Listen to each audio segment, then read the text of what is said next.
eh, y por lo tanto, creo que los dos tenemos muchas ganas de compartir lo que preparamos y esperamos que el tiempo es lo suficiente para que tengamos la posibilidad de compartirlo adecuadamente con ustedes. Entonces, si, si les parece bien, vamos a partir y voy a empezar compartiendo mi pantalla. Eh, check. Y vamos a partir con la presentación. Ustedes me dicen, me hacen con el dedo para arriba si ya se ve bien. Muy bien, entonces vamos a avanzar. El, eh, el tema del día de hoy es la adaptación del contenido técnico, ¿no? Aquí vamos a tener tres bloques de trabajo, ¿no? Donde el primero tiene que ver con conceptos generales de simplificación de información técnica. Eh, Luego vamos a explorar un modelo de comunicación científica adaptado a la extensión rural. Y después vamos a entrar a una aplicación más práctica que tiene que ver con el desarrollo de infografía, ¿no? Donde vamos a conjugar los elementos de adaptación de contenido técnico a algunos elementos de diseño gráfico que permiten mejorar la comunicación de esta información, ¿no? Entonces, eh, esa es la premura, ¿no? De poder tratar de alcanzar a ver todo lo que tenemos preparado para el día de hoy. Esta sesión creo que sí no se acaba aquí, ¿no? Porque esta idea del desarrollo de infografía la vamos a retomar en la actividad práctica y presencial de la próxima semana. Entonces, tiene dos partes, ¿no? Hoy día vamos a ver algunos aspectos más teóricos y en la actividad práctica vamos a ver algunas aplicaciones eh, de, de cómo realizar esta infografía, ¿no? Entonces, para partir, quiero partir con esta imagen. Es una, este es una obra que me imagino que está fácil saber de quién es, ¿no es cierto? Este es una serie ¿cómo se llama? Es una serie de imágenes, o el que es el estudio del toro que hizo Pablo Picasso, y se relaciona de alguna manera a la actividad del día de hoy, porque Eh, si ustedes ven en el desarrollo de esta serie, son litografías. eh, Picasso partió ¿cómo se llama? De imágenes más bien realistas, ¿no? Que fue perfeccionando y transformó en esta idea del cubismo, ¿no? Y que fue limpiando y depurando hasta llegar a esta representación del toro en su elemento esencial, ¿no? Que es el cuerpo, sus cachos, una imagen de alguna manera limpia, ¿no? ¿No? Que es muy distinta del principio y de las transformaciones que tuvo en el proceso, ¿no? La idea de- de poner esta imagen como motivación es justamente pensar en el mismo sentido, ¿no? Cuando hablamos de comunicación científica, a veces está acompañado de una cantidad de información que son valiosas, que describen muy bien las cosas, que están llenas de detalles, ¿no? Pero que necesitamos de alguna manera llevar a lo esencial, ¿no? A la hora que queremos comunicar, es llevar estas cosas a lo esencial, y lo que vamos a tratar de hacer es justamente hacer un ejercicio o reconocer algunos elementos que pueden servirnos para poder llevar algunas cosas a lo esencial para efectos de la comunicación en base a información científica, ¿no? Esa es un poco la idea del día de hoy. Entonces, eh, para entrar un poquito más en materia, partamos siempre de una buena teoría, ¿no? Y para entender como los procesos de comunicación, ¿no?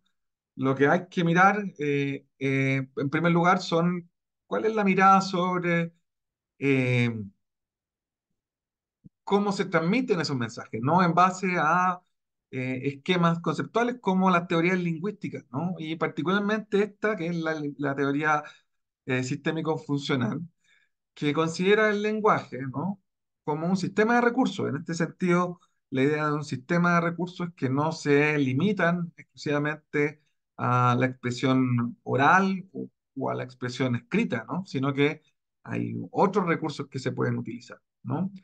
¿Y para qué es este sistema de recursos? Se usa para la construcción de y darle significado a contenido específico, ¿no?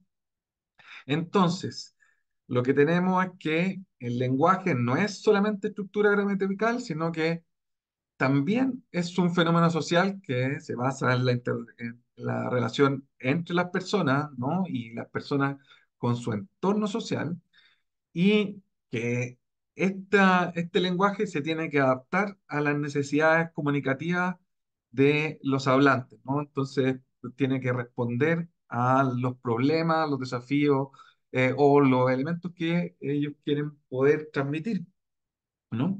Esta idea que parece de alguna manera abstracta tiene un relato, ¿no? o una aplicación práctica para poder analizar textos científicos y pensar cómo esos textos científicos pueden ser más accesibles para audiencias que no son especializadas, ¿no? Para audiencias que no son científicas, ¿no? Como por ejemplo, en nuestro caso, eh, los agricultores, ¿no?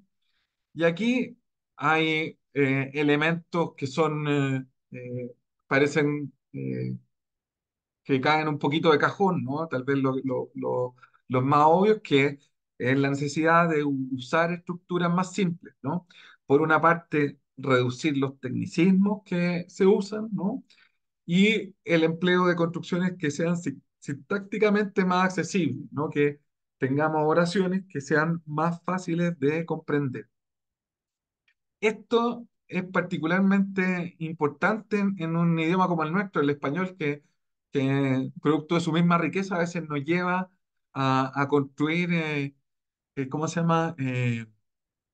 Discursos que son más bien poéticos, ¿no? Más bien, o discursos que son muy floreados de alguna manera, y que a veces nos hacen perdernos en nuestras mismas palabras sobre cuáles son los mensajes que queremos transmitir, ¿no? En ese sentido, me imagino los que hablan otro idioma, ¿no? Particularmente el inglés o el francés, que son más estrictos a la hora de poder construir, ¿cómo se llama?, expresiones gramaticales que son más precisas o no, que son más sencillas o que no permiten esta floratura, ¿no? Particularmente, yo no sé si a ustedes les ha pasado, pero cuando uno a veces revisa textos en español, a veces es fácil que uno pueda convertir una oración en un párrafo sin problema, ¿no? Y por lo tanto poner un montón de ideas con coma y llegar de repente a un monstruo que se puede leer bien, ¿no? Pero que después de una segunda lectura uno ve que está difícil de poder comprender o separar sus partes, ¿no? Hay otras lenguas que permiten y que son más precisas a la hora de hacer esas construcciones. Creo que nosotros tenemos que ser particularmente cuidadosos con eso. En segundo lugar, lo que se llama adaptación de registro, que es ajustar el tono y el estilo según el público objetivo. Y esto es más bien, como dice, más bien estilístico, ¿no? La forma de hablar tiene que ser cercana y permitir que esa comprensión sea más sencilla, ¿no? Y el tercer elemento, que hoy día también va a estar relacionado con lo que vamos a hacer al final de la sesión, tiene que ver con la visualización de la información, ¿no? Que es la incorporación de otro set de recursos, ¿no? De recursos visuales en este caso, como la incorporación de gráficos, esquemas que facilitan la comprensión, ¿no? Entonces, si avanzamos en, eh, en términos de la simplificación del lenguaje técnico, ¿no? ¿Qué es lo que, cuando hablamos de simplificación, lo que queremos como objetivo es reducir la carga cognitiva del receptor mediante la adaptación de estructuras sintácticas y también en el léxico, en las palabras que usamos, ¿no? Esto implica modificar el registro del discurso científico para hacerlo comprensible, pero ojo, el gran detalle es que no tenemos que perder precisión. Entonces, ¿qué cosas son las que tenemos que hacer? Reducir la nominalización, ¿no? Que quiere decir transformar sustantivos abstractos, ¿no? Como por ejemplo, bueno, todos estos nombres de cosas que son conceptos que vienen del mundo de la ciencia y hacer más bien transformarlo en verbos de acción, hacer llamados a la acción, a hacer cosas, ¿no? Vamos a ver ejemplos, ¿no?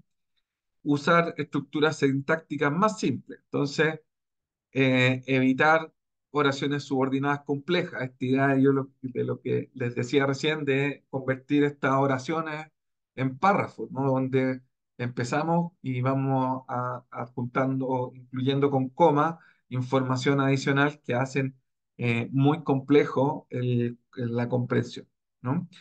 Y la sustitución de tecnicismo, donde la idea es utilizar términos más familiares o acompañarlos de explicaciones, ¿no? Que, por cierto, tienen que ser igualmente sencillas, ¿no? Entonces, un ejemplo de esto, ¿no? Este es un ejemplo que viene de un documento de INEA Tacuarembó, ¿no? Mejoramiento genético animal e importancia del banco de ADN de Robagnolo y algunos otros colegas, ¿no? En este texto se presenta el concepto de DEP, diferencia esperada de progenie y de selección genómica. Entonces, sí, acá el mensaje que queremos transmitir es que un productor necesita entender el concepto de selección genómica en lugar de decir, como dice el texto, ¿no? La selección genómica permite mejorar la precisión de las diferencias expresadas de la progenie, reduciendo el intervalo generacional y optimizando la eficiencia de conversión, ¿no? Que es una frase que tiene rigor científico, está adecuadamente redactada, ¿no? En lenguaje de la ciencia, hay que buscar una forma de reformular. Y aquí hacemos una propuesta. Entonces, la selección genética ayuda a elegir los mejores animales para la reproducción, usando información de su ADN para predecir cuáles tendrán mejores características, como crecimiento rápido o mayor producción de carne, ¿no? Entonces, aquí, eh, si ven ustedes, cambiamos, ¿no? La construcción de estas nominalizaciones o conceptos técnicos por verbos, ¿no? Verbos que explican lo que esos conceptos desarrollan, ¿no? ¿Se entiende cómo va la cosa, ¿no es cierto? Entonces, Sí, ¿sí? sí, Sí, sí. perfecto. Perfecto. ¿Ok? Entonces, hagamos un primer ejercicio, ¿ya? Una consulta. ¿Tú estás Adelante, Javier. compartiendo pantalla? ¿Perdón? Si estás compartiendo pantalla.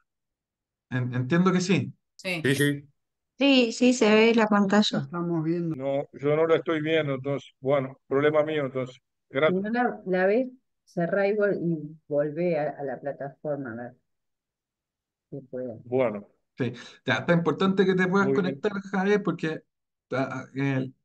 acá vamos a hacer el primer ejercicio y aquí les quiero pedir que en el chat, ¿no?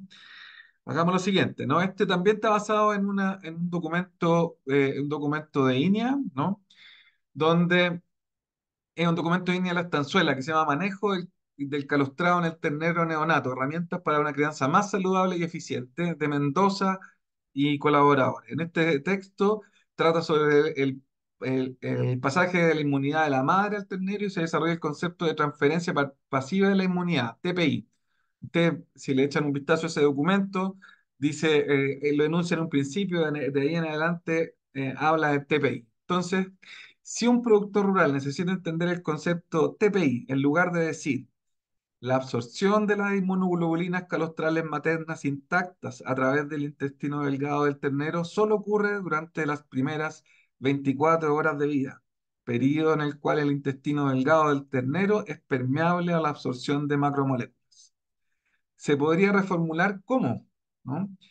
Y aquí entonces rápidamente hagan una reflexión y en el chat eh, compartan sus propuestas de reformulación en base a esta idea de reducir el concepto técnico, ¿no? Los tecnicismos, en cambiar las nominalizaciones, ¿no? Estos conceptos complejos por llamado a la acción, a convertir eso en verbos y acercar este concepto de la transferencia pasiva de inmunidad a los agricultores, ¿no? Entonces ahí tómense un minutito y hagan sus propuestas y las compartimos.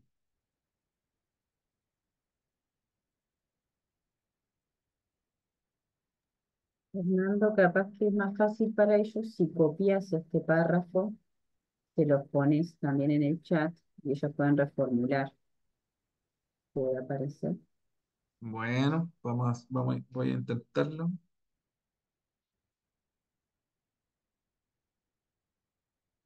Perdón, pero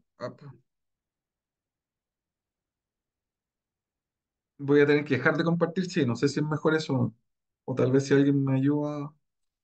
A ver, veo si yo puedo sacarlo de... No, no es necesario porque en realidad si abrís el chat te queda abierto al costado y el párrafo te queda a la vista. No, no, no es necesario.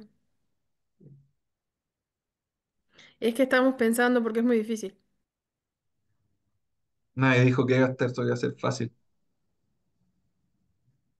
Como dice mi papá, si fuera fácil ya lo habría hecho otro.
Muy bien, Federico.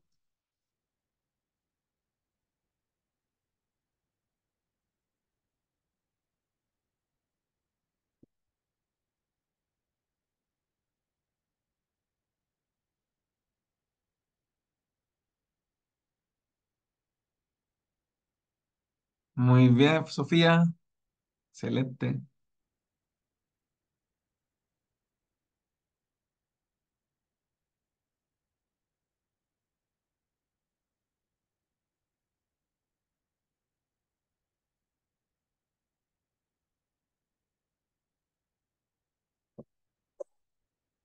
Excelente. Muy bien. Eh,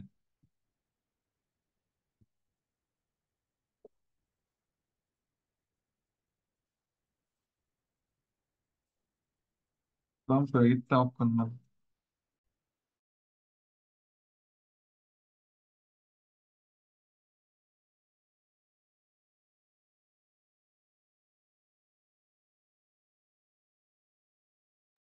Perdón, ¿podrían ingresar a Carolina Ramírez que está en espera? No, no tengo a nadie en sala, espera. Le digo,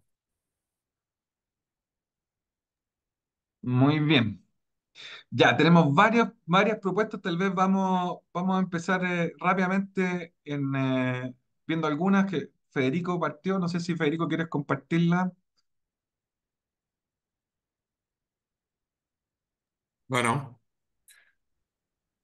por la que ahora escribieron tanto que... La ingestión de calostro por parte del ternero en las primeras 24 horas de vida es de suma importancia porque determina la inmunidad futura.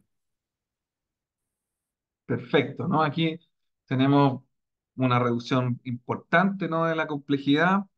Eh, tal vez como recomendación uno podría decir, estaría bueno hacer, ¿cómo se llama este llamado a una acción más concreta por parte de los productores, ¿no es cierto? O del productor, ¿no? Tal vez asegure, ¿no? Asegure que los terneros tengan esta ingesta. Eh, ¿Quién más? ¿Podría? ¿Marcelo?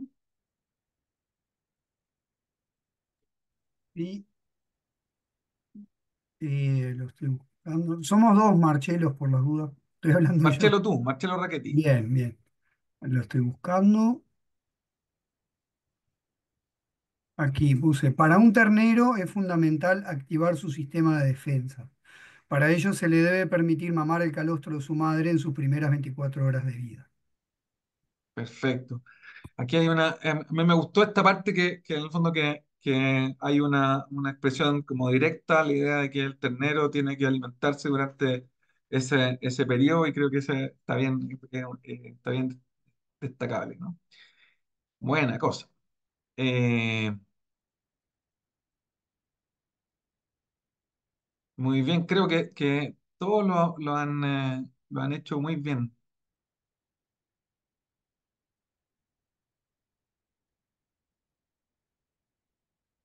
Perfecto. Martín, tú hiciste una explicación bien que está bien para que le echemos un vistazo. ¿La quieres compartir?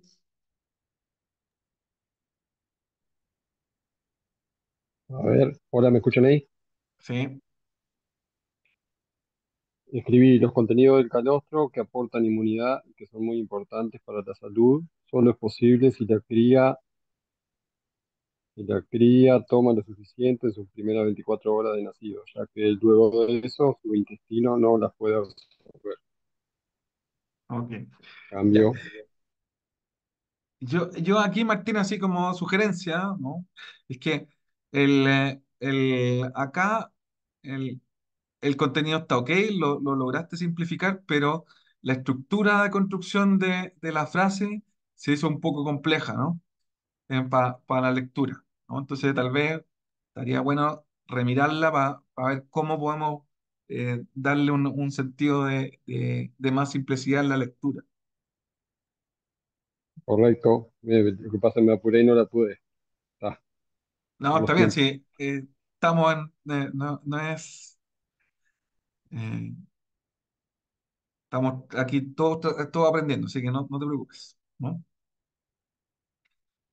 Muy bien. Alguien que quisiera compartir la suya, ¿no? Que haya hecho algo que. Porque aquí no está tan fácil para mí, pero si alguien quisiera compartir la suya, está abierto el micrófono.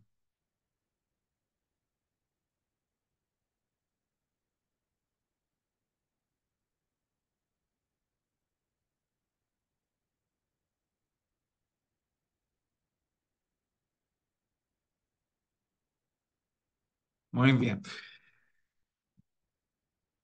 Estupendo, ya, pero creo que se entendió. Aquí la idea es, estos son esos son los conceptos más básicos, son cómo simplificamos alguna parte del contenido técnico.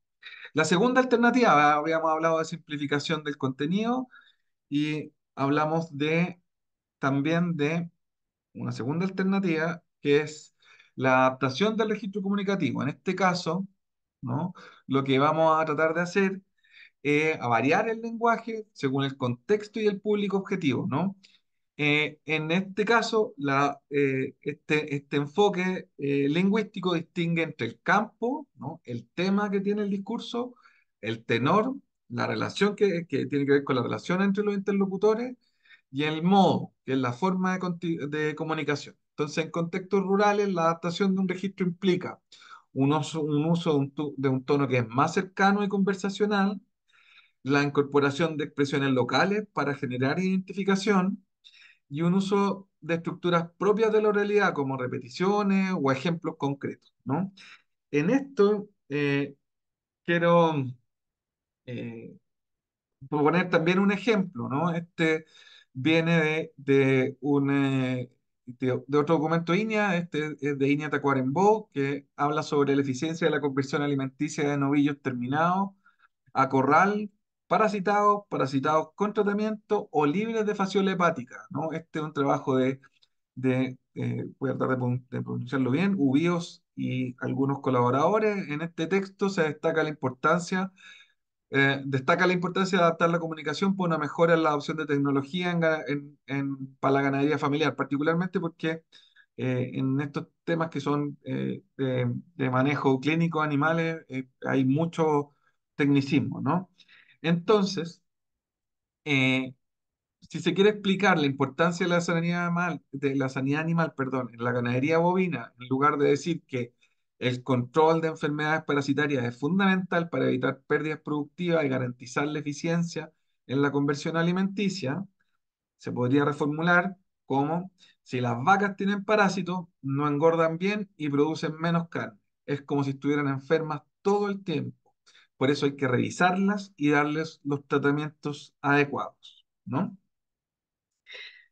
Entonces, bajo esta misma lógica, yo sé que aquí, por razones obvias, no pude hacer una apuesta con mucha pertinencia local, porque el lenguaje, digamos, o el lenguaje coloquial del campo uruguayo no lo tengo, pero seguramente ustedes lo van a hacer mucho mejor cuando nos vamos a salir de los ejemplos ganaderos y vamos a ir a un ejemplo hortícola, ¿no? El uso este viene también de un documento de INEA que trata sobre el uso de la técnica de la solarización, ¿no? Una técnica para el manejo integrado de maleza y plaga en horticultura. Es un trabajo de Arbolella y también hay una serie de colaboradores, pero el editor principal.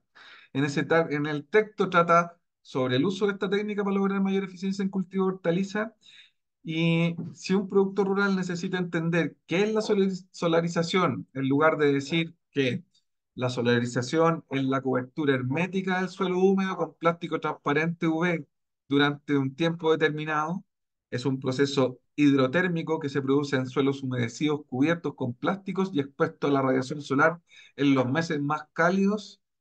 Vamos a hacer el mismo ejercicio, ¿no?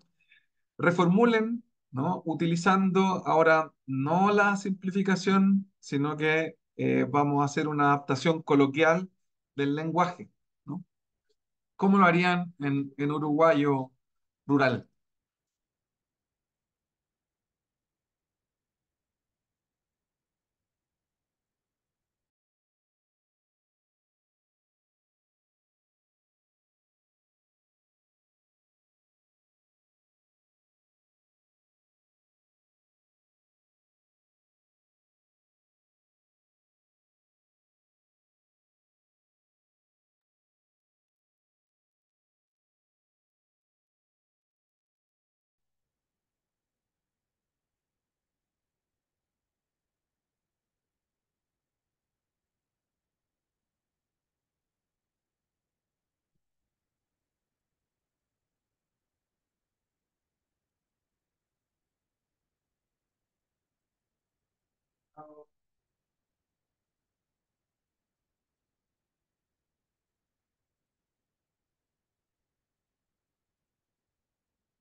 Ya, muy bien, ya tenemos a Sofía y María Eugenia. Sofía tuvo faltó un poco de energía coloquial, ¿no? Muy sintética.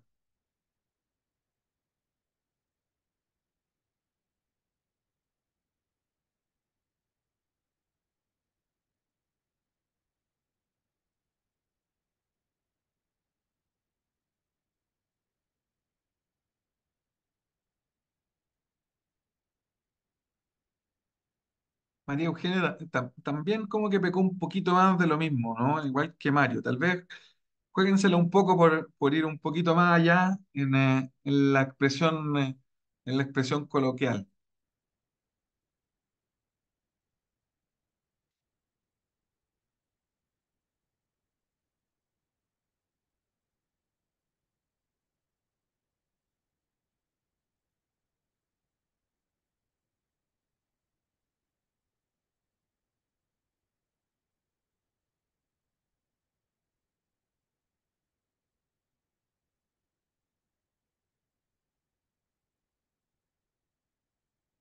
Matías, ¿no? ¿Qué nos dice?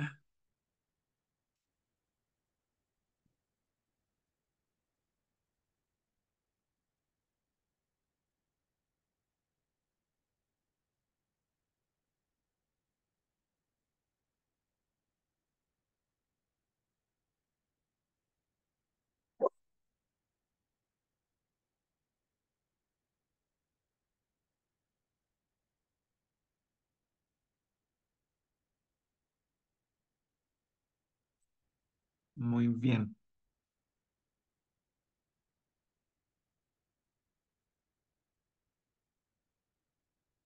Ya, solo buena idea. Ok, ¿alguien quiera, lo invitamos a compartir la apuesta? ¿No? Eh, Soya,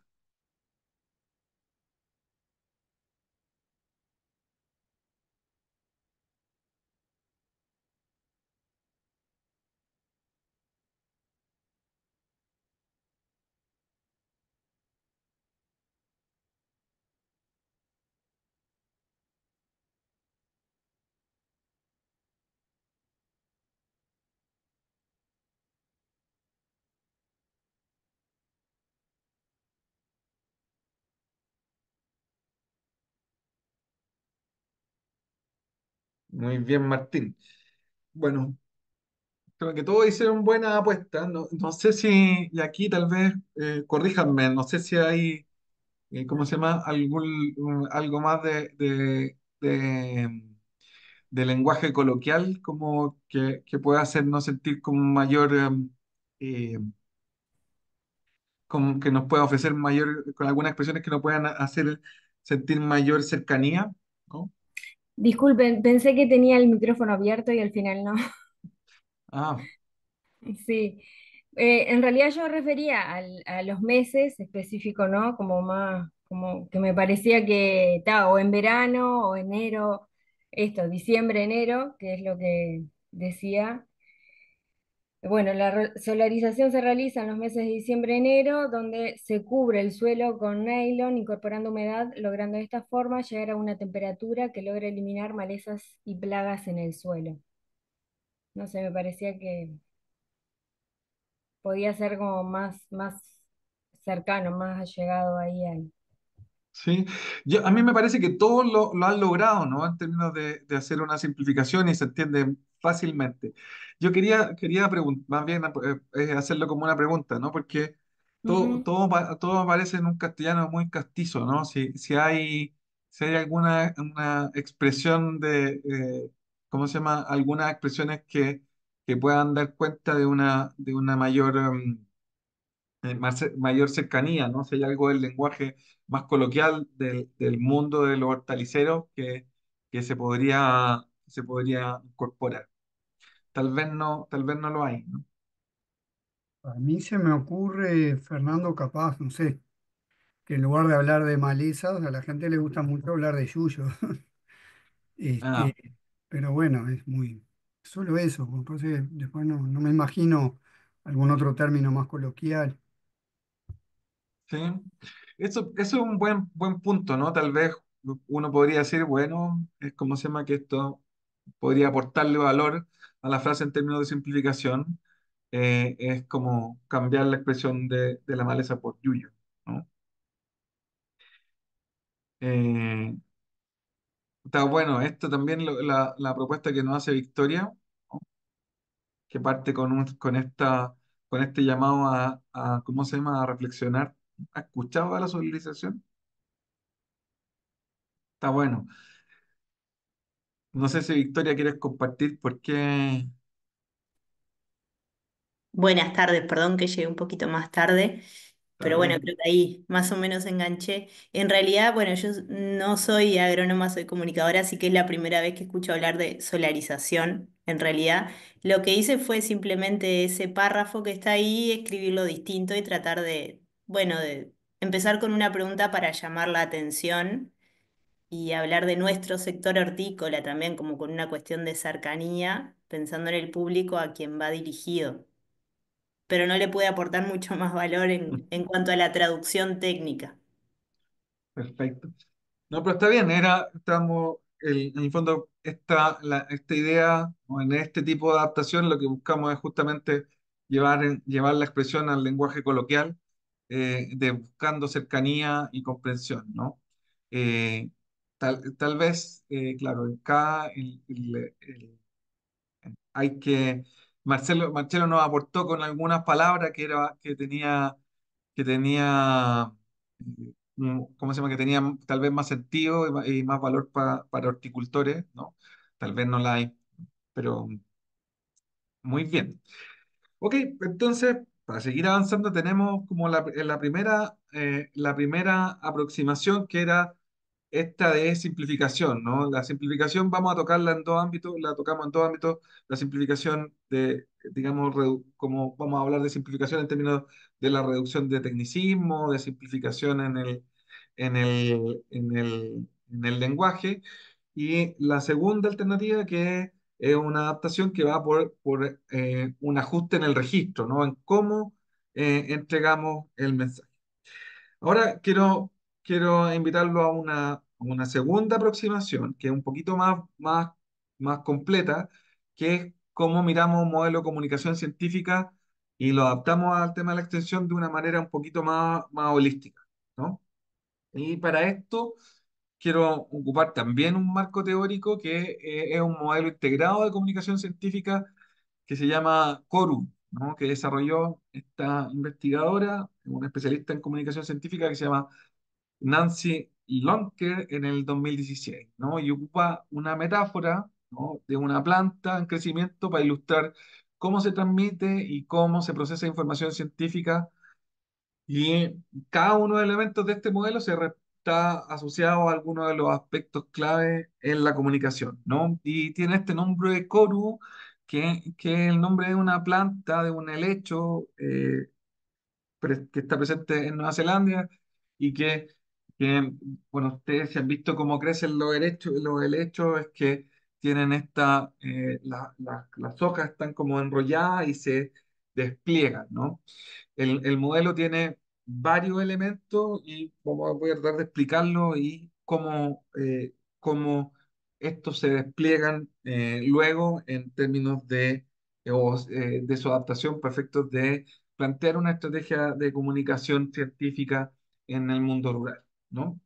Entonces, en primer lugar, siempre, o este modelo se basa en hacer una identificación adecuada de los individuos, de las personas que son los receptores, de los mensajes que intentamos poner en juego cuando hacemos adaptación del lenguaje científico, ¿no?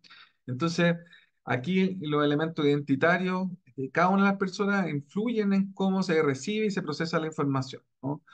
Y acá, la idea del constructivismo, ¿no? De la educación, de esta idea de educación de adultos, ¿no? Basada en este enfoque constructivista, está como en juego, ¿no? Las experiencias previas, la educación, la cultura, las creencias van a determinar la apertura y la disposición que tienen los individuos a integrar nuevos conocimientos, ¿no? En este caso, este enfoque no tiene una mirada esta de que estamos discutiendo con infantes, digamos, ¿no? Donde estamos en un terreno yermo, sino que en personas que tienen experiencia, conocimiento, y eso determina la forma en que van a incorporar estos conocimientos que queremos poner en discusión, ¿no? Esta identidad va a actuar como un filtro principal en la interpretación de los hechos que nosotros vamos a poner, y en este caso, hechos científicos, ¿no? Eh, en segundo lugar, los hechos científicos, ¿no? La información que queremos poner funcionan como nutrientes en el suelo para esta planta, ¿no? Y que están o deberían estar disponibles para poder ser absorbidos, ¿no? Sin embargo, los hechos aislados, la información científica no es suficiente para generar una comprensión, ¿no? Ojalá, ¿no? Lo ideal es que esto estén organizados y contextualizados, ¿no? Y que lo importante es que estos hechos o no, o esta información científica tienen que ser accesible y comprensible por distintos públicos, ¿no? ¿No? Eh, la, el efecto de nutrición, ¿no? ¿Cómo se llama? La información que estamos aportando, ¿no? Están en esta base que es el suelo, que está formado por los aspectos culturales que definen el sustrato, ¿no? Y acá, ¿no? Las raíces funcionan como los canales de comunicación que ponen en contacto los hechos, ¿no? Por distintas vías, ¿no? Con ¿cómo se llama? El follaje, ¿no? Lo que está creciendo en la parte de arriba. Entonces, la comunicación científica se presenta como estas raíces que toman los hechos y los convierten en información que es procesable. Los canales de comunicación, los medios, los espacios docentes clásicos, ¿no? Las redes sociales desempeñan un papel clave porque determinan cómo la información va a llegar a las personas, ¿no? Y una comunicación efectiva va a fortalecer la absorción de estos conocimientos y el desarrollo de un pensamiento crítico, ¿no? Si ustedes ven, hay muchos canales de comunicación posibles, ¿no? La educación formal, la educación informal, los medios de comunicación, las artes, los rituales, ¿no? Etcétera, ¿no? Todos son canales por donde los cuales uno podría buscar formas de transmitir o adaptar, de llegar con estos mensajes, ¿no? Hay también algunos factores externos que van a entregar o van a facilitar en los procesos de adopción o adaptación de esta información, ¿no? El entorno social y el apoyo institucional influyen en esta aceptación.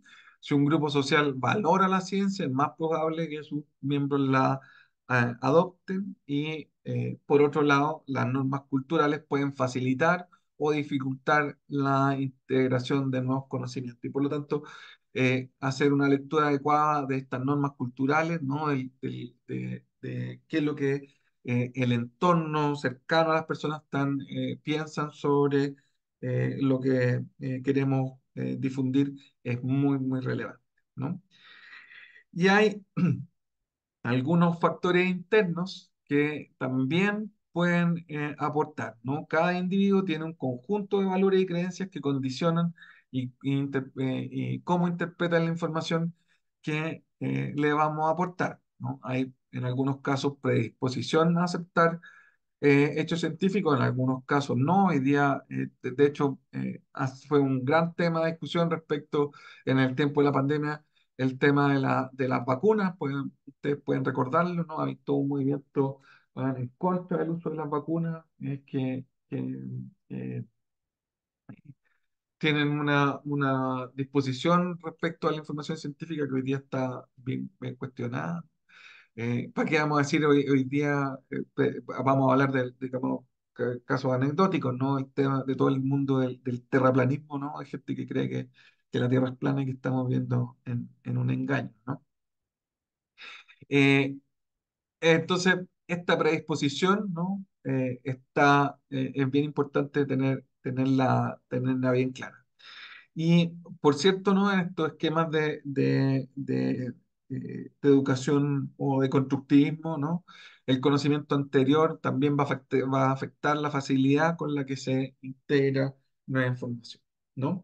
Entonces, hay otros elementos que son bien importantes que están descritos acá en esta lámina, que son las posibilidades ¿cómo se llama?, de recibir apoyo, ¿no? El support que está indicado en el lado derecho es un elemento importante, las posibilidades ¿cómo se llama?, de recibir apoyo de distintas índoles, ¿no? Tanto financiero, de soporte en la entrega de conocimientos, de ayuda en la implementación, a veces son elementos que son bien importantes. Y por otro lado, ¿no? Cuando hablamos de control, también es un punto bien relevante a la hora de aportar con factores externos, es la capacidad el control se refiere a la capacidad de las personas o a la percepción que tienen de control de la situación cuando ellos, por tratar de explicarlo bien, es que no es un concepto tan fácil, es cuando las personas sienten que tienen la capacidad de poder administrar la información que les entregamos, ¿no? La capacidad de poder eh, eh, adaptarla a su sistema productivo y hacer un uso efectivo de ella, ¿no? Cuando o hay percepciones negativas respecto de eso, a que van a tener incapacidad porque o no tienen la habilidad suficiente o no tienen tiempo suficiente para poder hacerla, ¿no? O el tema parece muy lejano y esa capacidad de control se pierde, va a haber una predisposición más bien negativa a poder incorporar los mensajes que queramos aportar, ¿no? Entonces, teniendo en cuenta esta idea de un marco como global, ¿no? Este marco más bien holístico o un modelo integrado de comunicación científica, pensemos en cómo podríamos en pensar cómo aplicarlo con productores ganaderos en Uruguay, ¿no? Entonces, este modelo de comunicación científica que desarrolló Nancy Longnecker ofrece este formato que consideramos que es valioso, ¿no? Entonces, eh, teniendo esta mirada, podemos desarrollar estrategias que sean más efectivas que simplemente proporcionar evidencias científicas sobre algunas cosas como las que vimos antes. Entonces, si pensamos en cómo podemos ir adaptando estos principios para poder pensarlo en un contexto ganadero en el Uruguay, ¿no? El primer lugar, como dijimos antes, identificar los elementos identitarios como un elemento central. Entonces, esto podemos, justamente la idea es que podamos entrar a discutirlo, es que para los productores ganaderos del Uruguay, su identidad seguramente debe estar profundamente ligada a la tierra, a las tradiciones familiares y a algunas prácticas que son más heredadas, ¿no? O prácticas que vienen de la relación tradicional que tienen con la producción ganadera. Entonces, cuando hagamos o pensemos en nuestros dispositivos de comunicación, en primer lugar tenemos que reconocer su identidad como productores experimentados con conocimiento práctico, respetar tradiciones mientras se introducen innovaciones, no hacer ese doble juego, ¿no? Hay un colega que dice que más bien hay que trabajar en el con y contra, ¿no? En el con reconociendo y en el contra haciendo o poniendo en cuestión esas prácticas, ¿no? Y por último, vincular nuevas prácticas con valores de sustentabilidad y identidad rural, ¿no? Entonces, quiero aquí que abramos un poco el micrófono y que, como ustedes conocen mucho más de los elementos identitarios de la producción de ganadera uruguaya, que tal vez pudieran aportar con algunos otros elementos que puedan determinar o que sean significativos a la hora de poder definir cuáles son los elementos que distinguen a los ganaderos uruguayos que eh, deberíamos considerar.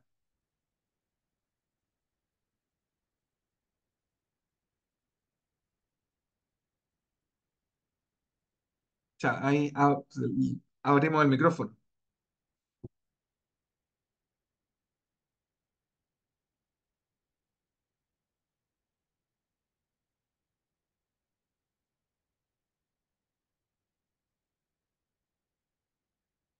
O estos elementos identitarios que están aquí parecen suficientes.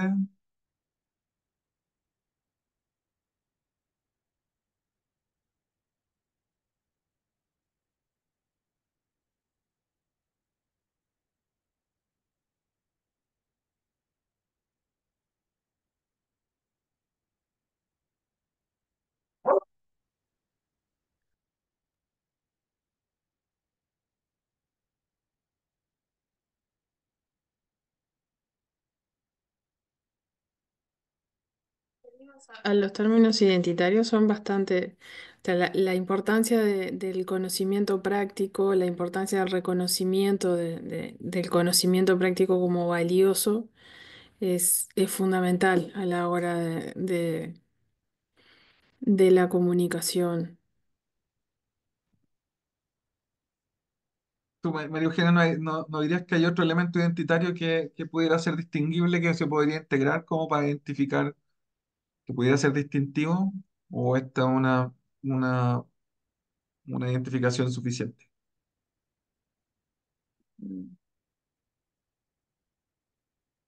Muy difícil abarcar la identidad en tres conceptos. No, seguramente haya más que si nos tomáramos como un tiempo para analizar la experiencia de cada una surgiera más. A mí se me ocurre, por ejemplo, también la importancia de los tiempos, que a veces cuando venimos desde las dinámicas urbanas tenemos como una idea de horarios, tiempos. Incluso parejos todo el año y en los productores ganaderos se siente más como ese tiempo de la tarea. El tiempo es el que lleve la tarea y los tiempos también se organizan en función de las estaciones del año, no es todo el año igual y eso creo que es también un factor a tener en cuenta siempre a la hora de comunicarnos.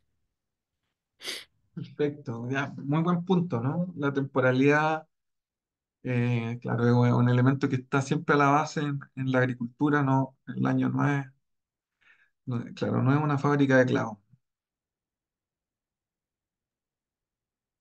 La Muy bien, comunica- Hola, sí, la comunicación de un técnico extensionista en un predio ganadero, de un productor ganadero en Uruguay, bueno, a veces es lo mismo en todo el mundo, pero debe, debe, debe rodear o buscar entender por qué hacen lo que hacen.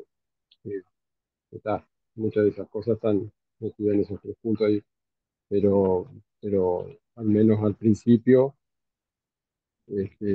cuando el técnico llega al predio, debe buscar una comunicación que busque esa respuesta, digamos. Se me ocurre eso. perfecto. Lo conversamos, ¿no? En alguna sesión pasada, justamente en esa conversación que nos permite entender cuáles son las verdaderas motivaciones que tienen las personas, nos van a poder permitir entender mejor cómo poder ajustar nuestros recursos comunicativos, ¿cierto? Richard,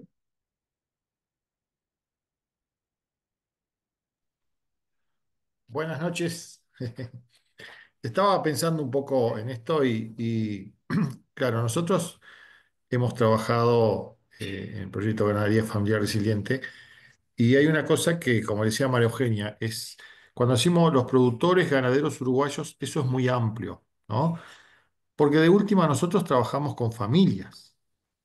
Entonces, ahí sí, conocer la tradición de la familia, eh, los objetivos de la familia, la composición, la toma de decisiones, eso sí, es fundamental, porque si no, muchas cosas rebotan y no sabemos por qué rebotan hasta que conocemos un poco más a la familia y nos cuentan un poco más de su historia y ahí se facilita mucho el trabajo, ¿no?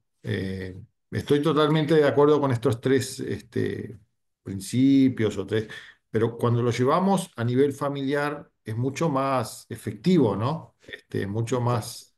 Y eso uno ve en los resultados que logra después de conocer tradiciones, conocer objetivos, conocer tomas de decisiones, cómo se da la toma de decisiones en la familia.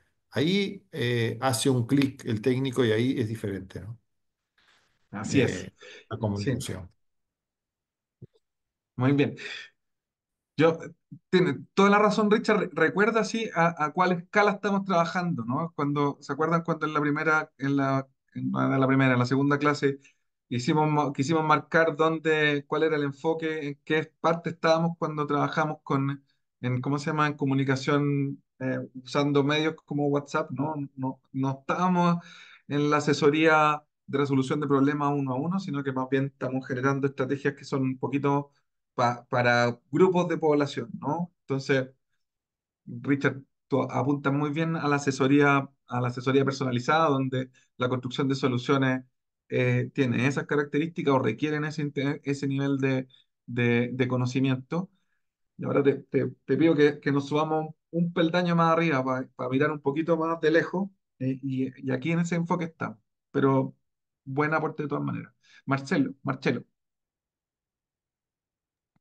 Yo voy a hacer un comentario que puede ser muy polémico y no sé si estarán todos de acuerdo, pero creo que puede aportar al caso. Yo creo que algo que es bastante común en la identidad general del ganadero, la productor o productora ganadero uruguayo,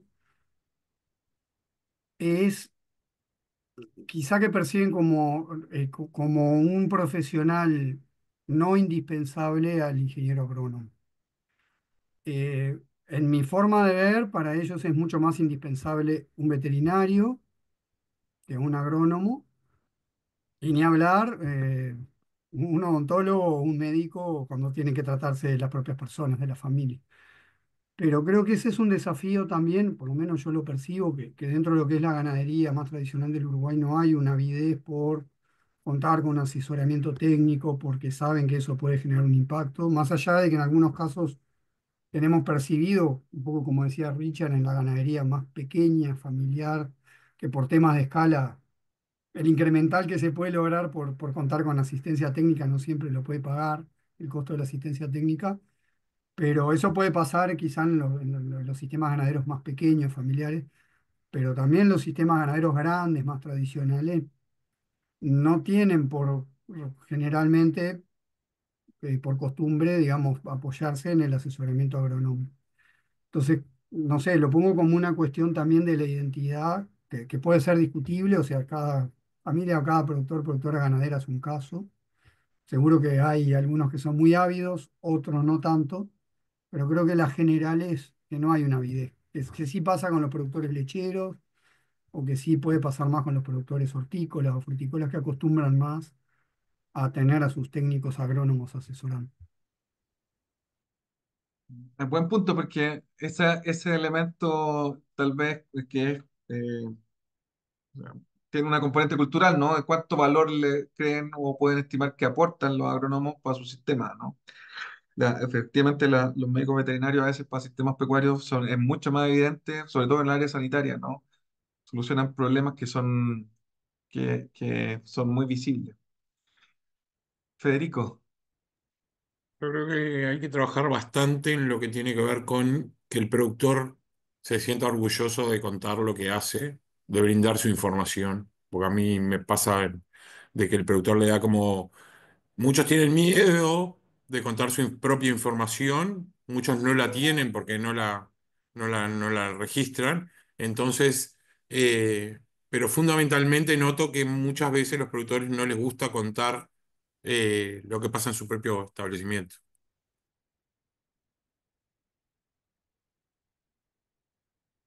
Pues sí, pues, a veces no es tan fácil la idea de compartir, ¿no? Y es interesante la idea del orgullo, ¿no? Eso, eh, que no recuerdo en este momento, pero hace poco tuve una conversación justamente de eso, de cuánto orgullo sentían las personas por la actividad. No, fue la semana pasada con productores lecheros en el sur de Chile, que justamente o ellos sentían que estaban dándole vuelta a esa idea, ¿no? Que por años había estado asociado, ¿no? El seguir en el campo como de alguna manera un fracaso familiar, que hoy día la estaban mirando un poco distinto, ¿no? Con una actividad que estaban profesionalizando y que era cada vez más, requería más competencia. Muy bien, vamos a seguir avanzando porque me estoy comiendo todo el tiempo y yo creo que Sabrina me va a matar. Segundo punto, ¿no? El segundo factor que tenía que ver con algunos factores externos que influyen en la recepción de los mensajes, ¿no? Normas sociales, ¿no? Y aquí lo que tú mencionabas recién, considerar la influencia de otros productores respetados en la comunidad, esta idea del apoyo a las cuales hacía mención hace un rato, como asegurar infraestructura y recursos disponibles para implementar cambios, y esta idea de control, ¿no? Garantizar que los productores sientan autonomía para poder implementar en las soluciones, ¿no? Los factores internos que están asociados al compromiso, ¿no? Como hacer un reconocimiento sobre los valores y creencias, ¿no? Para alinear mensajes con valores como productividad, sostenibilidad, bienestar animal, ¿no? Que deberían ser coherentes con lo que queremos entregar. Y en términos de comprensión y habilidades, ¿no? Que también tienen que ver con cómo los productores eh, pueden incorporar este conocimiento que tiene que ver con evaluar los conocimientos previos y las habilidades prácticas que tienen disponibles para poder hacer o incorporar esta nueva información, ¿no? Y el aspecto emocional, ¿no? De afectividad, que es también muy importante, que es que crear o entregar mensajes y experiencias positivas o demostrativas, ¿no? El uso de justamente de, eh, de la comparación, ¿no? Con otros, ¿no? Y con buenas experiencias de los otros siempre es un elemento que aporta a una incorporación más adecuada, ¿no? Entonces, teniendo en cuenta este marco, ¿no? Un marco general, una aplicación práctica, no una comunicación sobre la idea de separar reproductores, ¿no? Entonces, volvamos a la idea de una práctica clave que queremos promover, que es la separación temporal de toros durante la temporada reproductiva, aumenta la tasa de preñez en un 12% según estudios de INE, ¿no? Debido a la reducción del comportamiento de dominancia y el aumento al tiempo dedicado al amor, ¿no? Esta idea de ¿cómo se llama? De separar toro en lotes más pequeños, ¿no? Entonces, si le damos un enfoque holístico al cómo podemos promover una práctica como esta, ¿no? Cómo la adaptamos al contexto ganadero específico, ¿no? Entonces, primer punto es cómo transformamos hechos en información relevante, ¿no? Esta es la idea de mejorar el discurso, ¿no? Que discutimos al principio. Entonces, en lugar de presentar solo estadísticas, reformulamos de alguna manera el mensaje, ¿no? Entonces, transformamos la práctica de dividir los toros en grupos pequeños con rotación quincenal, permite que cada animal pueda expresar mejor su capacidad reproductiva, lo que en establecimientos como el suyo podría significar 12 terneros más cada 100 vacas servidas, ¿no? Entonces pasamos de estudios del 12% de preñez a un mensaje más simple que entrega un dato relevante, más fácil de digerir, busca entregar los hechos estilizados, ¿no? Simplificados, ¿no? Para aportar con este mensaje, buscamos los canales de comunicación que son mejor adaptados. Entonces, podemos con este mensaje generar videos cortos mostrando el antes y después con testimonios locales, generar materiales visuales con diagramas sencillos en la implementación y donde los ponemos en grupos WhatsApp moderados por extensionistas, ¿no? Cuando hablamos de la consideración de factores externos, ¿no? Esto es, por ejemplo, ¿no? Organizar visitas a establecimientos donde otros productores ya implementan la práctica, identificar fuentes de financiamiento para mejoras en la infraestructura de corrales como una medida que va a aportar al componente de apoyo o desarrollar opciones de implementación adaptadas con diferentes escalas productivas, donde le entreguemos las posibilidades de control a los agricultores. Como les decía, ¿no? Puede ser que algunos sienta que lo que estamos proponiendo está muy lejos de sus posibilidades, entonces generamos alternativas ¿cómo se llama? Diferenciadas, ¿no? Si ustedes se dan cuenta, acá estamos mirando la adaptación de este contenido no solamente desde el punto de vista de usar la herramienta del WhatsApp, que es la idea de este curso, sino que cómo la herramienta del WhatsApp se integra con otras posibilidades de interacción, ¿no? Y que determinan un poco el modelo de extensión que queremos llevar adelante, ¿no? Por último, un abordaje sobre los factores internos. Entonces, ¿cómo conectamos esta práctica con valores tradicionales? ¿No? Y aquí frases, ¿no? O que incorporamos en la comunicación. Así como nuestros abuelos seleccionaban los mejores reproductores, ahora podemos ayudarlos a expresar su máximo potencial, ¿no? O lo estructuramos a partir del conocimiento que ya existe. Usted ya conoce cómo los toros compiten entre sí. Esta técnica aprovecha ese conocimiento para mejorar los resultados, ¿no? Entonces ponemos en juego lo que ellos ya saben, ¿no? Entonces, eh, simplificamos el mensaje, ¿no? Y esto volvemos al principio, ¿no? En el original técnico, la jerarquía social entre reproductores bovinos genera comportamientos de dominancia que reducen la eficiencia reproductiva agregada en el rodeo, ¿no? Especialmente en relaciones toros superiores 1 a 40. ¿Cómo lo simplificamos? Y esto tomamos el ejemplo o la misma técnica que discutimos al principio. Cuando hay muchos toros juntos, los más dominantes molestan a los otros y gastan energía peleando en vez de preñar vacas. Al separarlos en grupos más pequeños, cada toro tiene más oportunidad de hacer su trabajo, ¿no? Aquí centramos en el mensaje o la adaptación eh, eh, en la alternativa número 2, que es adaptar al mensaje coloquial con palabras que los agricultores usan con más frecuencia, ¿no? Entonces, para continuar profundizando en este tema, ¿no?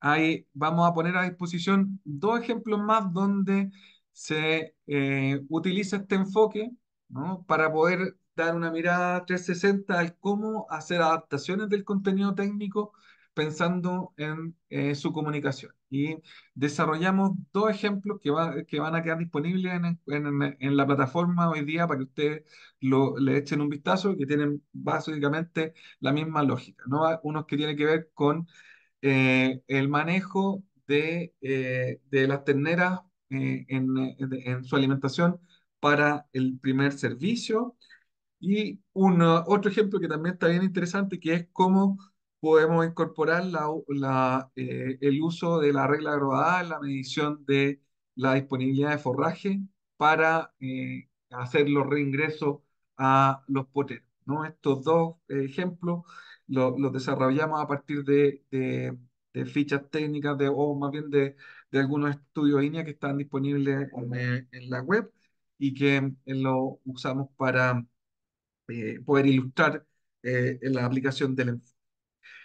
Por último, ¿no? A propósito de esto mismo y que voy a también a poner a disposición y que creo que puede ser como interesante para lo que están haciendo en la tarea que dejamos la semana pasada, es que vamos a poner un ejemplo de un guión de un video que trata sobre el peso ajuste para el primer entore. Este tiene relación con uno de las adaptaciones que están en los ejemplos, y ahí hay un guión de un video para que ustedes puedan ir pensando en cómo vamos a utilizar la información o las imágenes que están capturando para trabajar el tema de edición de video. Entonces, eh, creo que ya estoy bien pasado y no le dejé mucho tiempo a mi compañera, eh, pero vamos a tratar de decir, tocar alguna parte del contenido que tiene que ver con el desarrollo de infografía. Mm. Eh, Justamente, voy a compartir yo de acá, Fernando, que ya, tengo justamente la infografía, siguiendo un poco el hilo de la simplificación de los mensajes, es justamente eso, es otra forma más gráfica de simplificar el mensaje, ¿no? Esto que Fernando mostraba del toro, de esa simplificación de la imagen al principio, es lo que gráficamente se conoce como síntesis gráfica.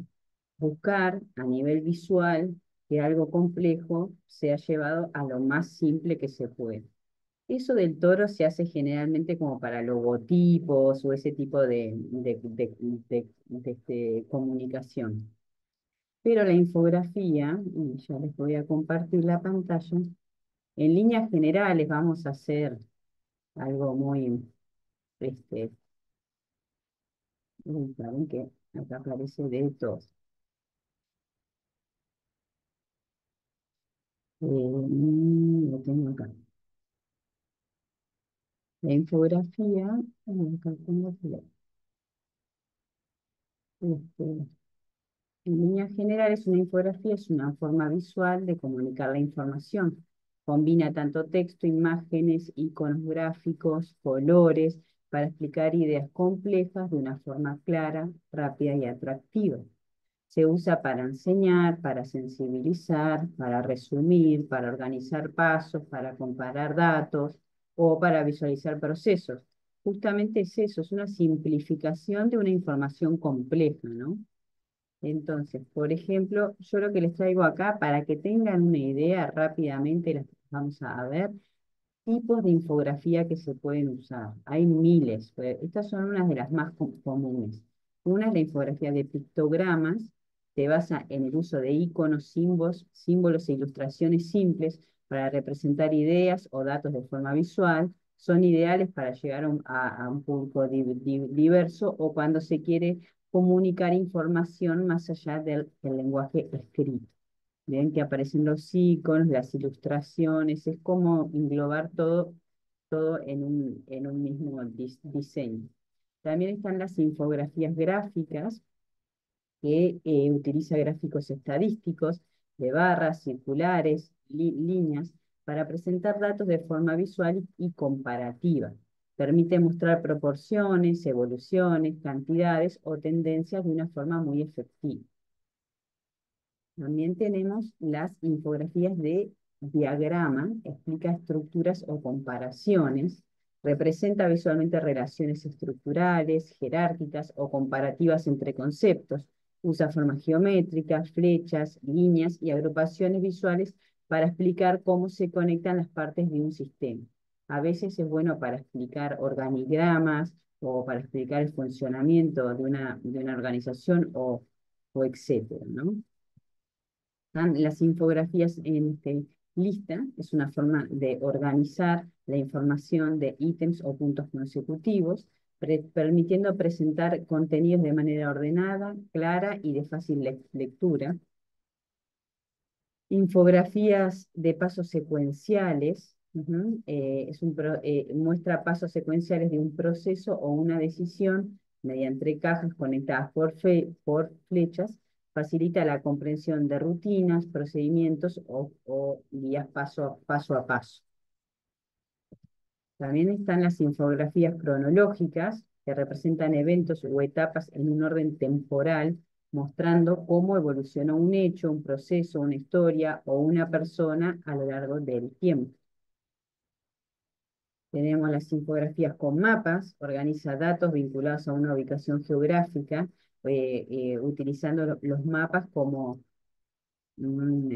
utilizando los mapas como fondo o como estructura base para distribución territorial, una cobertura, un análisis regional o la visualización de datos por área. Tenemos las infografías de correlaciones, visualiza relaciones entre distintas variables o factores. Esto ayuda a detectar patrones, causas o efectos que no son tan fáciles de expresar con palabras o números aislados. Entonces, vieron todos los ejemplos que pueden tener. Entonces, ¿cómo hacemos para lograr comunicar o simplificar nuestra información y transmitirla a algo gráfico? No es solo reducir el mensaje o adaptarlo al territorio, como decía Fernando, sino sumarle acá la parte gráfica. Entonces, yo brevemente les puse algunos ítems a tener en cuenta a la hora de generar este contenido. Primero, y como siempre, se los repito en todas las clases, y no me voy a cansar de repetirlo, es qué quieren comunicar. Es clave siempre esa pregunta. ¿Qué queremos comunicar y a quién va dirigida nuestra infografía? Entonces, antes de diseñar es clave tener claro qué mensaje central se quiere transmitir y, bueno, tener en cuenta eso, que una infografía no es solamente decorativa, sino que debe tener un propósito comunicativo. Entonces, bueno, siempre pensar, si queremos informar, queremos enseñar, queremos sensibilizar, queremos solamente organizar ideas, queremos mostrar resultados o resumir un proceso, o sea, ¿qué es lo que queremos lograr con esta infografía? Un tips para que tengan en cuenta, que a veces ayuda mucho, es escribir en una sola frase, miren el poder de abstracción que tenemos que tener y de resumen y de entendimiento tema, pero en una sola frase definir el objetivo que queremos transmitir. Por ejemplo, mostrar los beneficios de sembrar en luna llena. Entonces, bueno, una vez que tengamos definido el objetivo, que sabemos por qué la estamos haciendo, para quién y lo que queremos comunicar, vamos a seleccionar todo lo que es la información y a ordenarlo. Elegir los datos concretos, los más relevantes, los más fáciles de entender, teniendo en cuenta todas estas características que comentó Fernando, ¿no? Hay que tener en cuenta cuáles son fáciles de entender y cómo los comunicamos, ¿no? No hace falta incluir todo, eso tengan en cuenta, porque siempre queremos sumar todo. No hace falta, sino lo más significativo.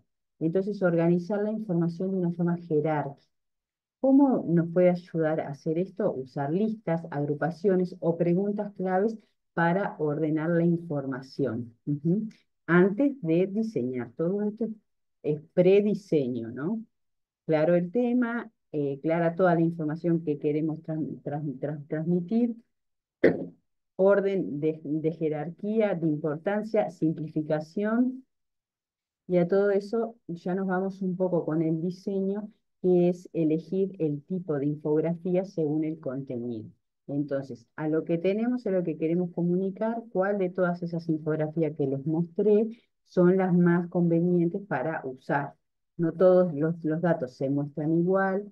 Elegí el formato más útil para procesos, un diagrama de flujo. Para proporciones, gráficos. Para pasos, listas. Para evolución, cronología. Entonces, elegir el tipo adecuado te ahorra trabajo en el diseño y mejora la comprensión. Esta PowerPoint les queda a ustedes, así que ustedes pueden consultar ahí siempre que quieran para entender cuál es la mejor infografía a usar para lo que quieran comunicar.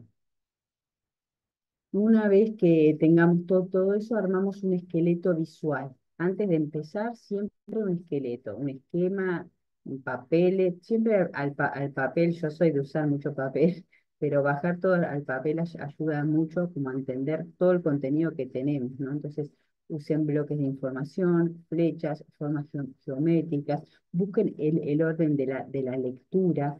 O sea, recuerden, en diseño gráfico siempre leemos de izquierda hacia derecha. Entonces, lo que hablábamos un poco de la fotografía, de que la imagen debe guiar el ojo, acá también nuestro diseño debe guiar a cómo el ojo lee eso. Entonces hay que tener en cuenta que acá se lee así, de izquierda a derecha. Quizás en otro país no, como de arriba abajo. Entonces esas cosas hay que tenerlas en cuenta, ¿no? Para justamente diseñar esa estructura visual. Hace primero un boceto en papel o una plantilla en blanco para distribuir bien cada parte. Cuida los textos, dice acá, pocos, buenos y claros. Eso creo que en comunicación es la clave para toda la comunicación, pero la imagen debe contar más que el texto. O sea, usa frases cortas, títulos llamativos, descripciones breves, y la fuente, o sea, la tipografía debe ser legible. Entonces, después le vamos a ver si nos da el tiempo en diseño, en la capacitación presencial, vamos a hablar un poco sobre diseño gráfico. Pero en este tipo de infografías donde hay mucha información, es mejor elegir una tipografía, o a lo sumo dos, una para resaltar y otra para descripción. Pero no llenar de tipografías diferentes. Así que siempre tengan en cuenta que en diseño se usa una tipografía principal y una secundaria. Usar negritas, colores e iconos para destacar palabras claves sin sobrecargar. También tienen que idear cómo van a resaltar qué cosa. Si algo van a resaltar con negrita, bueno, todo dentro de la tipografía que tenga esa relevancia o esa importancia va a ser con negrita, o va a ser con un color específico, o va a ser con un bloque atrás. Entonces, bueno, definir el texto, definir bien el contenido, bajar a papel todo eso y organizar el mapa nos ayuda después a diseñar mejor y a tener en cuenta estas cosas. Revisar el equilibrio visual y el uso de espacios es clave a nivel, a nivel compositivo. No todo tiene que estar lleno, el espacio en blanco también comunica, genera aire, genera distinción. Si vemos un montón de información, ya como que nos estresa un poco, ya no nos da ganas de leer.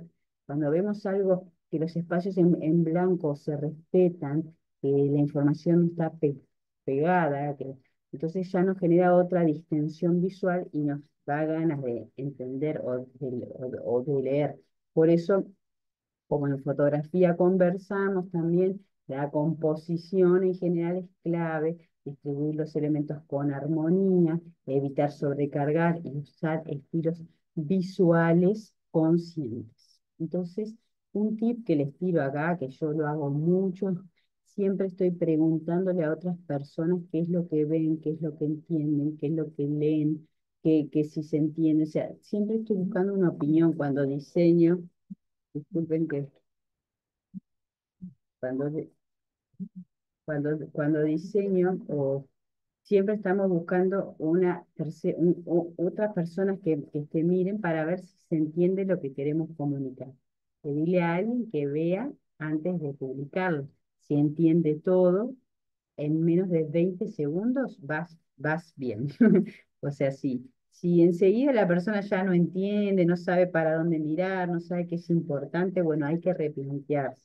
Entonces, esta idea de siempre compartir lo que estamos diseñando está súper útil. Consejos finales. Una buena infografía no es la que tiene más datos, sino la que deja más claro el mensaje. Simplicidad, menos es más, siempre en comunicación. Colores bien elegidos. Hay todo un tema de cromática, de color, de paleta, de contraste que deberían investigar cuando vayan a diseñar. Y hay plataformas y hay programas en internet que ayudan a hacer paletas de colores que funcionen, que logren transmitir imágenes. Los colores es algo estudiado en psicología, en Gestalt, en un montón de cosas lo que nos genera. Entonces, si vamos a hablar una infografía sobre el agua, es difícil identificarla con un color naranja, ¿no? Que es más como fuego, o cosas así, ¿viste? Los colores siempre nos inducen a ciertas emociones, ciertas sensaciones y ciertos temas que aunque no queramos, ya están como en nuestro imaginario. Entonces, bueno, respetar el tema de los colores, para qué uso qué color, con qué fin, y no más de 3 o 4 principales. Ujú. Las tipografías legibles, preferiblemente sans serif. Vamos, ahora les voy a mostrar si me da un tiempito, pero de tipografía es un tema amplísimo, hay variedades. Las sans serif son estas tipografías como la que estamos viendo ahora, que no tiene curvita a los finales, como la Times New Roman u otras tipografías que tienen las serifas, se llaman. Estas tipografías para nivel digital, las sans serif, que son así como que no tiene esa serifa, son mucho más prácticas para la lectura. A veces las otras tipografías con serifa son complejas para una lectura desde un celular o algo chiquito. Entonces, la elección de la tipografía es clave. Y no solamente la elección, sino en tipografía entra el interlineado, entra el kerning, que es la distancia entre palabras, entre letras, entran los justificados, los textos si van hacia la izquierda o hacia la derecha. Entran muchos temas ahí que son interesantes tenerlos en cuenta a la hora de diseñar. Los iconos que se utilicen dentro de la infografía, ya sea gráfico o iconos, deben tener una coherencia y un estilo visual. Está bueno generar el estilo visual con iconos semejantes, que sean más o menos iguales, que usen como el mismo sistema gráfico. Eso es clave para la claridad del mensaje. Y bueno, y tener en cuenta todo lo que es la coherencia visual. alineación, tamaño y estilo parejo. Por eso en diseño gráfico se usan lo que son grillas, que las grillas son cajas donde uno pone el texto. Entonces vos sabés que si pones el texto acá arriba, acá abajo empieza igual. Entonces siempre está todo como enmarcado en una grilla. Un diseñador jamás diseña sin grilla porque todo tiene que estar alineado en su peso justo, generando una coherencia visual. Y eso, o sea, grillas, tamaños, estilo parejo, colores uniformes, todo eso hace que el mensaje y el diseño sea atractivo y sea útil y genere lo que queremos, comunicar lo que queremos comunicar, ¿no? Porque eso es clave. O sea, hacemos todo esto y cuidamos todos estos aspectos porque necesitamos que el mensaje llegue y sabemos que la psiquis humana funciona de una cierta forma. Y eso ya está bien explicado por la psicología, por la Gestalt y por un montón de teorías. Entonces, bueno, hay que tenerlas un poco en cuenta cuando diseñamos. A ver, creo que esto ya no. Y les quiero mostrar simplemente rápidamente para que tengan en cuenta cuando hablamos un poco de estas cosas que les estoy diciendo, acá. Miren, cuando hablamos de tipografía, por ejemplo, tenemos que tener en cuenta lo que se llama el espécimen tipográfico. A ver si se ve acá. Por ejemplo, ven, una sola tipografía tiene muchas formas de utilizarse. Eh, entonces hay que tener en cuenta el espécimen tipo. Por ejemplo, esto tiene un equilibrio,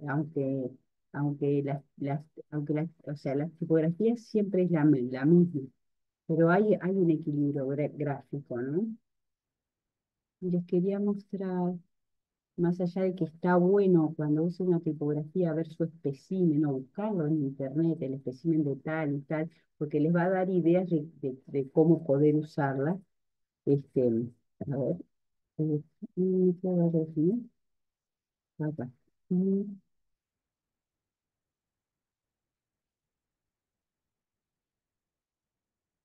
Perdonen que no estoy haciendo cuenta. Acá. Quería mostrarles otra cosa. Este es un libro de tipografía que les puedo compartir si quieren esta información.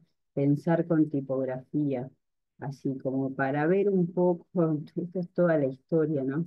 Pero, no, a ver, vamos viendo. Mi idea era mostrarle las eh, eh, posibilidades de párrafos, de cómo escribir, de las grillas. Acá este libro habla bastante de las grillas.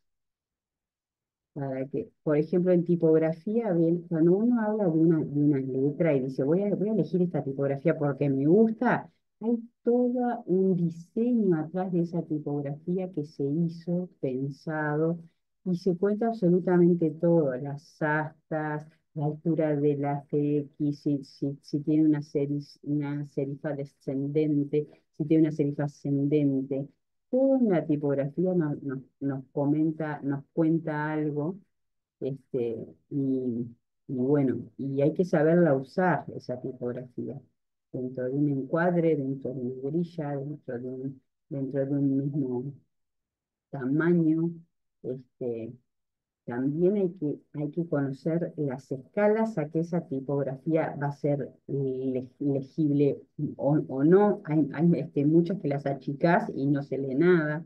Entonces, bueno, hay que probar, imprimir, ver eh, si se mezclan, si se mezclan mayúsculas con minúsculas, si se mezclan cursivas, cómo es que se mezclan.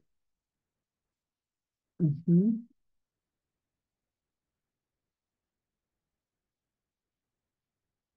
Acá pueden ver, miren todo lo que hay para conocer cómo entra una tipografía dentro de una imagen, cómo la ponemos dentro de la imagen.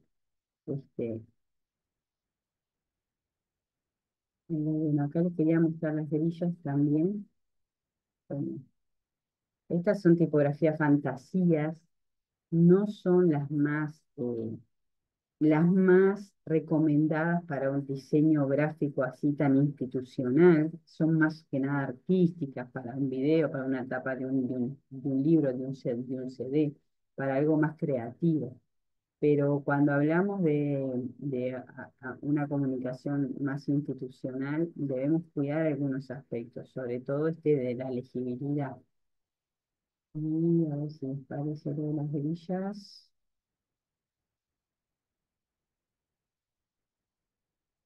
El espaciado, el curling, es fundamental tener en cuenta. Esta que estamos leyendo ahora es una tipografía con serifa. Esto es un libro, o sea, esto se puede permitir. Y también ven que tiene un espaciado, un interlineado bastante óptimo como para la lectura. Entonces, bueno, de acuerdo a donde vayamos a usar la tipografía, si es una infografía, si es una página web, si es un flyer, si es un afiche, si es algo que va a aparecer en el celular, si es algo que va a ser una gigantografía, tenemos que tener en cuenta algunos aspectos de la tipografía. Siempre para cada cosa que usemos, vamos a repensar nuestra tipografía y nuestra forma de usarla porque para cada cosa es diferente. Bueno, no estoy encontrando lo de las grillas, pero más o menos quería que vieran esto, así un pantallazo de un libro que habla sobre el diseño. Acá empezamos con lo de la retícula. Eh, bueno, acá muestra ejemplos de cómo antes se hacía, pero para mostrarles. Acá empiezan el tema de las retículas y de la importancia de usarlas a nivel compositivo y gráfico. Primero, bueno, esto, ¿no? En una A4, mantener los márgenes, las mismas distancias de un lado a otro, arriba abajo, tener esa coherencia gráfica. Y acá, ¿vieron? Estos son tres columnas. Esto es el diseñador tiene esas grillas para escribir y sobre eso escribe no se sale, no hay nada que se salga de esas grillas, está todo compaginado en esos diseños. Eso es clave a la hora de diseñar. No sé si me expliqué esa parte. Y a ver, acá hay grillas modulares, hasta como ustedes quieran, si van a usar dos columnas, si van a usar tres, si van a usar un párrafo grande. También en el diseño de la infografía hay que tenerlo en cuenta.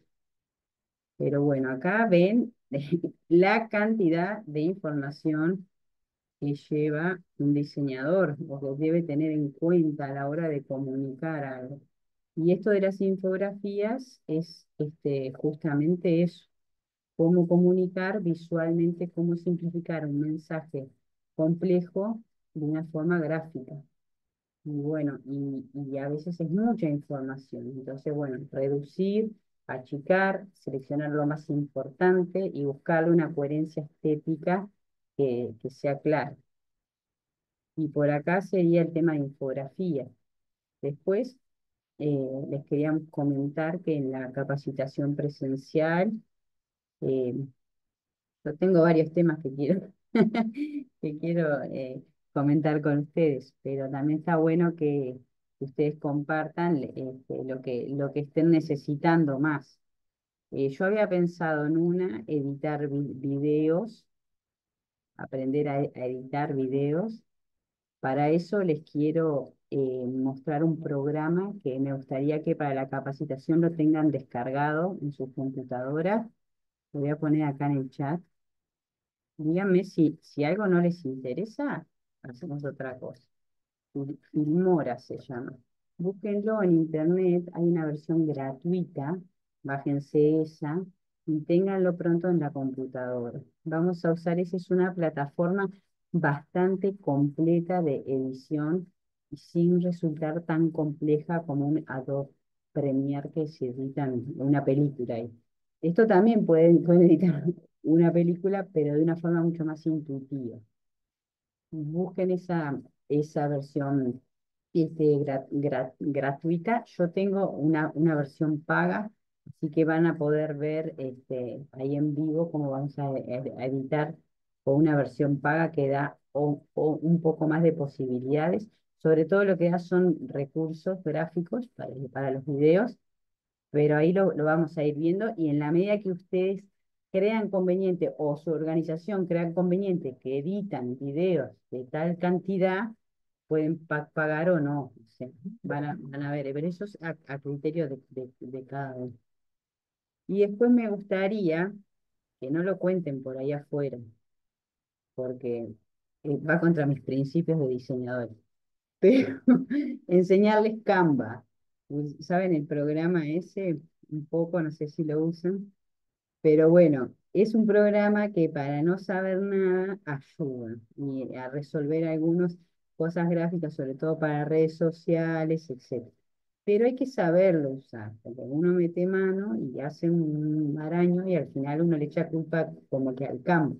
Pero se pueden lograr muchas cosas ahí teniendo en cuenta algunos de los criterios que les compartí hoy, por ejemplo.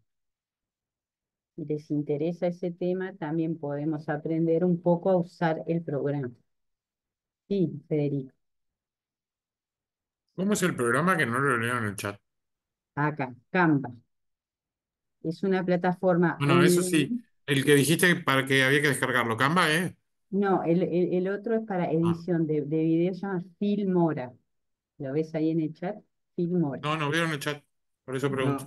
No está en el No, chat. no salió en el chat. Ah, paren, estoy mandando un mensaje directo a una persona. Le Sí, estoy me lo mandando mandaste a mí a directo, Victoria. Sabrina. No sé por qué quedaste. Hay eh, privilegios acá, parece que no estamos. ay, ay, ay. Ay, las Solo para comunicadoras. Claro, siempre. es una. Paren, a ver cómo hago que sea chat del grupo. No hay, perdón. Y tengo preferencias, disculpa. Filmora y Canva. Si pueden, para el próximo encuentro presencial, háganse una cuenta de Canva y bájense el Filmora.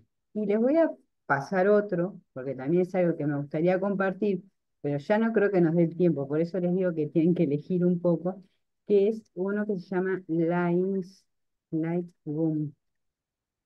Lightroom, que es un programa de edición de fotografía. Muy intuitivo, muy fácil, es una aplicación del celular que les permite en el momento editar una foto que sale. ¿Qué les parece? ¿Qué quieren aprender? ¿En ¿Qué andan? ¿Qué andan haciendo? ¿O no quieren aprender nada? Bueno, nos vamos de viaje al campo, por algún lado. Editar videos, muy bien. Ujú. Sí, Sí, yo Filmora. creo que está bueno el tema de tener herramientas para editar videos. ¿Cuál de las tres aplicaciones? Ni idea, porque no conozco ninguna de las tres, nunca las probé, soy un queso con esas cosas. Pero alguna aplicación sencilla de usar y que podamos usar videos generados por nosotros o videos que generaron algunos compañeros y armar algún conjunto que más o menos se entienda. ¿Cuál capaz que es mejor que la decidas tú, Sabrina, que las conoces? No, son tres aplicaciones diferentes. Una es para editar videos, otra para generar diseño gráfico y otra para editar fotografías. La de Lightroom es una aplicación que se baja en el celular. Les digo que la pueden bajar y chusmear ustedes. Es una aplicación de Adobe, del Adobe, del programa. Es gratis en el celular y van a ver que pueden modificar las fotos, todo, recortarlas, girarlas, editarlas, ponerlas con todo lo que vimos la otra vez sobre nitidez, claridad, todo pueden hacerlo ahí. Si quieren animarse a meterse a investigar, investiguenla. Se llama Lightroom. Pero bueno, no creo que nos den el día para explicarles a fondo las tres. Entonces yo decía que a mí hablábamos con Fernando que capaz que lo mejor es editar video y usar el Canva un poco que les va a ayudar con diseño gráfico. Y pueden, si quieren, investigar la edición de fotografía y cualquier duda que haya, me la consultan ahí. Eso es lo que más o menos pensamos nosotros, pero bueno, quería saber su opinión. Parece que en términos generales lo que menos idea hay es de edición de video, ¿no?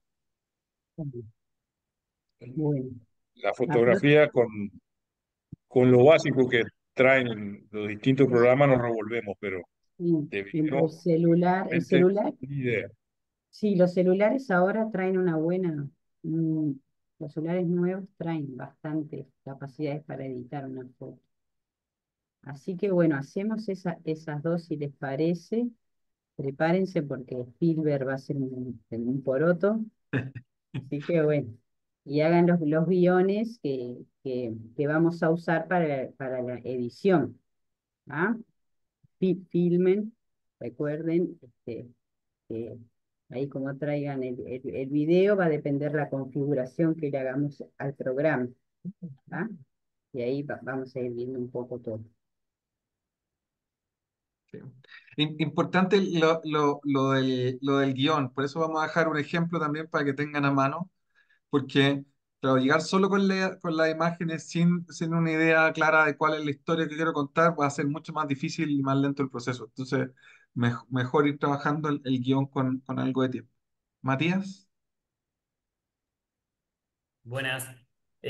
No, quería consultarles, porque estoy medio perdido en la fecha, tengo dos o tres preguntas. El lunes que viene, el lunes 12, ¿había clase o no? No. no, Va a ser el 14 y 15, ¿no? Miércoles y eh, jueves. exacto. Eh, ¿qué horarios se manejan? Mira, vamos a partir, esperamos mandarle a todo el programa mañana, ¿no? Vamos a Ah, hacer todo el bien. esfuerzo para tener, porque lo estamos haciendo los últimos ajustes. Pero vamos a partir el día miércoles 14 a las 9:30. Vamos a reunirnos en un salón en el edificio Mercosur, ¿no? Ahí va a ser la capacitación, va a ser de 9:30 hasta 5 de la tarde, ¿no? Y a las 5 estrictamente a las 5 porque el edificio se desaloja a esa hora y no nos podemos quedar ni un minuto más. Entonces Ah, no vamos a hacer como ahora que estamos pasados la hora, eso no es factible ya. Y perfecto. Así que, vamos a llevar, hay el que llevar, jueves también, jueves lo perdón. mismo, sí.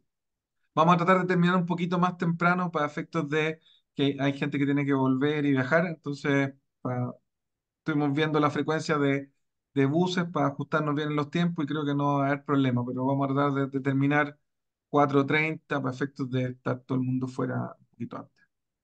Está perfecto. Y después la otra, que no tiene nada que ver en realidad, es ¿quién realiza las correcciones en el grupo?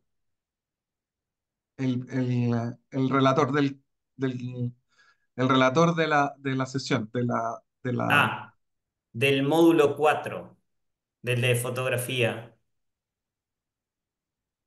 No, creo que está silenciado. Sabrina tiene el micrófono cerrado. Sí, fui yo, Matías. que- Ah, no, porque no son fotos de internet. Era Ajá, ah, para comentar bárbaro. nomás. Ah, bárbaro. Buenísimo.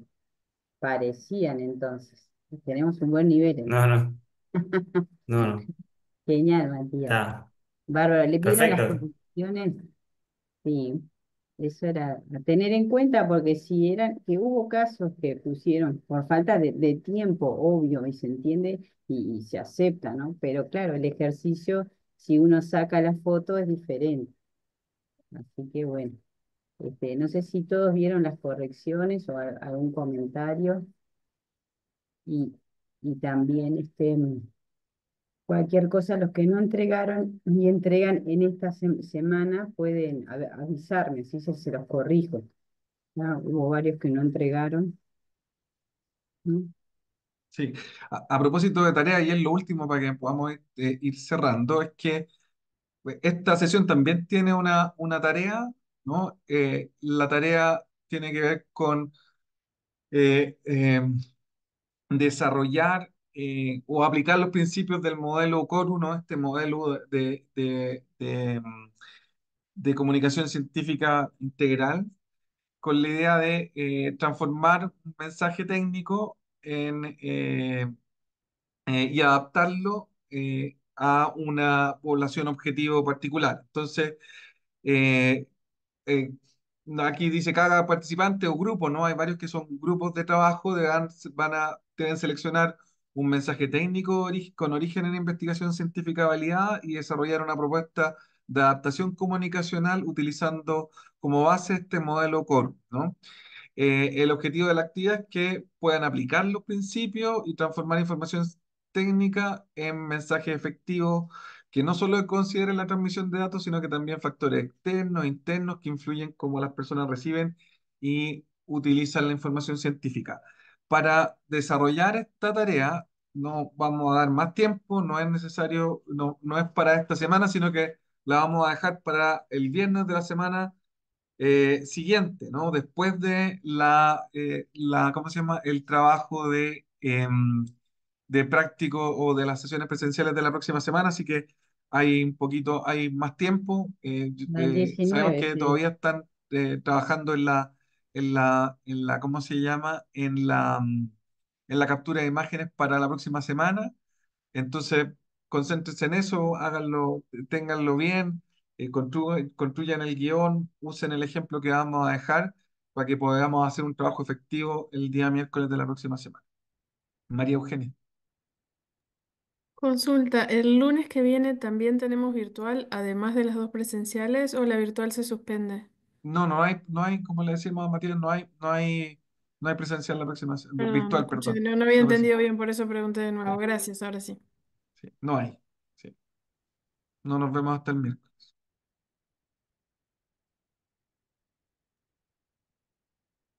Si no Muy tienen bien. otra consulta. Nos pasamos un buen rato.